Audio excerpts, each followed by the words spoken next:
Salam untuk kita semuanya, berjumpa lagi dengan saya di channel Artela Tutorial, tempat kita untuk berbagi informasi seputar informasi pendidikan dan informasi guru, serta informasi honorer dan informasi lain yang ada hubungannya dengan dunia pendidikan dan guru dan dunia honorer atau informasi yang relevan. Pada pertemuan ini saya menyapa seluruh Bapak Ibu honorer senair yang selalu setia melaksanakan tugas tanpa mengenal lelah dalam melaksanakan kegiatan pelayanan publik di instansi pemerintah pusat, demikian dengan instansi pemerintah daerah. Saya yakin bahwa Bapak Ibu honorer selalu semangat dan selalu dalam keadaan sehat walafiat. Pada pertemuan ini ada hal penting yang perlu saya sharekan kepada seluruh Bapak Ibu honorer, di mana pemerintah melalui Kemenpan RB benar-benar bekerja keras untuk menyiapkan solusi untuk 700.000 honorer teknis administrasi. Satu pertanyaan, apakah tenaga honorer teknis administrasi diangkat menjadi pegawai negeri sipil? Itu satu hal yang perlu kita ketahui bahwa sampai saat ini keputusan terkait dengan pengangkatan honorer menjadi PNS maupun P3K itu tentunya harus sesuai dengan peraturan perundang-undangan. Yang sudah banyak kita ketahui bahwa pengangkatan honorer itu yaitu muaranya pada pengangkatan menjadi aparatur sipil negara dan status pegawai pemerintah dengan perjanjian kerja atau P3K. Kalau ada informasi mengenai pengangkatan honor menjadi pegawai negeri sipil, itu bagi yang memenuhi syarat, tetapi syaratnya pun wajib ikut seleksi tes. Nah, Bapak Ibu terkait dengan informasi ini, supaya lebih jelas ya, mari kita simak bersama. Dan jangan lupa, bagi Bapak Ibu yang sedang menonton, demikian dengan Bapak Ibu yang mungkin baru menemukan informasi melalui channel ini, dukung channel ini dengan cara like dan subscribe, share, dan komen, serta nyalakan tombol notifikasinya, supaya semua informasi yang disalurkan melalui channel ini selalu update di layar Bapak Ibu. Tanpa basa-basi lagi, langsung pada informasinya. GPNN.com Jakarta memuat satu informasi penting terkait dengan nasib honorer di tahun 2023 tahun ini. Disampaikan bahwa Kementerian Pendayagunaan Aparatur Negara dan Reformasi Birokrasi Kemenpan RB mengungkapkan fakta bahwa jumlah honorer teknis administrasi sangat banyak. Nah, tentunya karena honorer teknis administrasi ini sangat banyak, itulah yang menjadi tugas besar pemerintah, di mana pemerintah mencari solusi yang benar-benar solusi untuk menuntaskan honorer ini.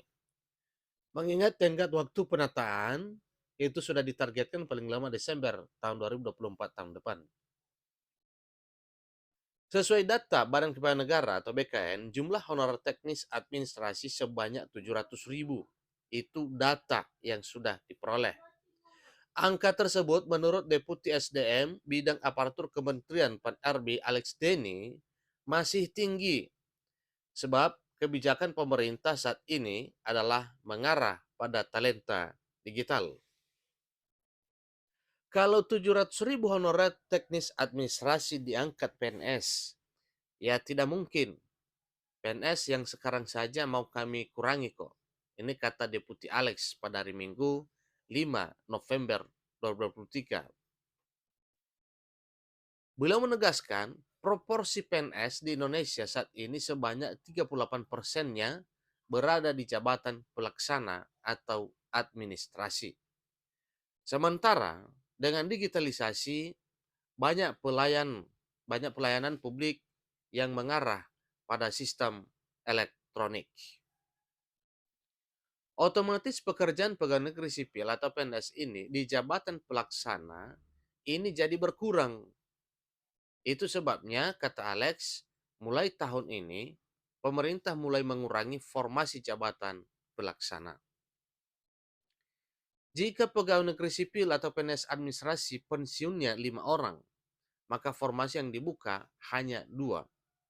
Nah, tentunya ini sedikit ada kemajuan bidang birokrasi dengan sistem digitalisasi dan elektronik ya.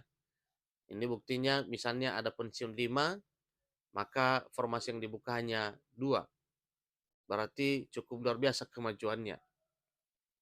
Selain daripada itu, pegawai negeri sipil di jabatan pelaksana ini diarahkan untuk meningkatkan kemampuannya agar bisa menguasai jabatan lebih teknis.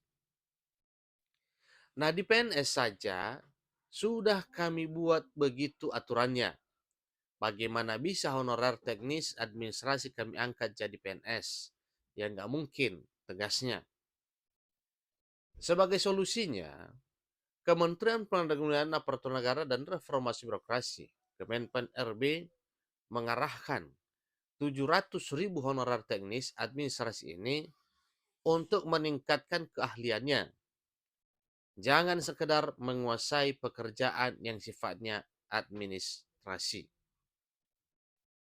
Nantinya mereka ini akan diarahkan ke pegawai pemerintah dengan perjanjian kerja atau P3K. Tentunya setelah pemerintah melakukan audit data, lalu mungkin melakukan verifikasi dan validasi, barulah nantinya pemerintah akan bergerak pada program pengangkatan menjadi aparatur sipil negara dengan status pegawai pemerintah dengan perjanjian kerja atau P3K. Sebab ujar Deputi Alex, cukup banyak honorer bodong yang ternyata masuk pendataan tenaga non-ASN pada tahun 2022 tersebut. Apakah mereka diarahkan ke P3K penuh waktu atau paruh waktu? Dia mengatakan, akan disesuaikan dengan kekuatan anggaran. Jangan sampai karena ingin mengakomodasi semua, akhirnya 70% APBD tersebut untuk membayar gaji, sedangkan pembangunan terabaikan. Deputi Alex menegaskan dengan disahkannya Undang-Undang Nomor 20 Tahun 2023 tentang aparatur sipil negara, maka prinsip utamanya adalah tidak ada PHK massal honorer. Pengangkatan ASN P3K ini tidak membuat anggaran membengkak dan tidak mengurangi pendapatan yang diterima oleh honorer bersangkutan. Jadi, misalnya, selama menjadi honor gajinya 1 juta, maka yang bersangkutan tidak boleh dipekerjakan penuh waktu. Pemerintah sudah memiliki semua data honorer dan akan diselesaikan secara bertahap setelah datanya benar-benar clear pungkasnya. Nah, itulah informasi terkini Bapak Ibu terkait dengan bagaimana nasib honorer. Sebagaimana yang disampaikan melalui informasi ini, ada 700.000 honorer teknis administrasi yang segera akan diselesaikan oleh pemerintah dengan berbagai cara dan teknis untuk menuntaskan honorer ini. Satu hal yang sekedar kita ketahui bahwa P3K ada P3K penuh waktu dan ada juga P3K paruh waktu. Demikian informasinya. Semoga para honorer teknis administrasi dan honorer lain mendapatkan kabar sukacita di akhir tahun 2023 tahun ini dan tahun 2024 ke depan. Sampai ketemu pada informasi berikutnya. Terima kasih.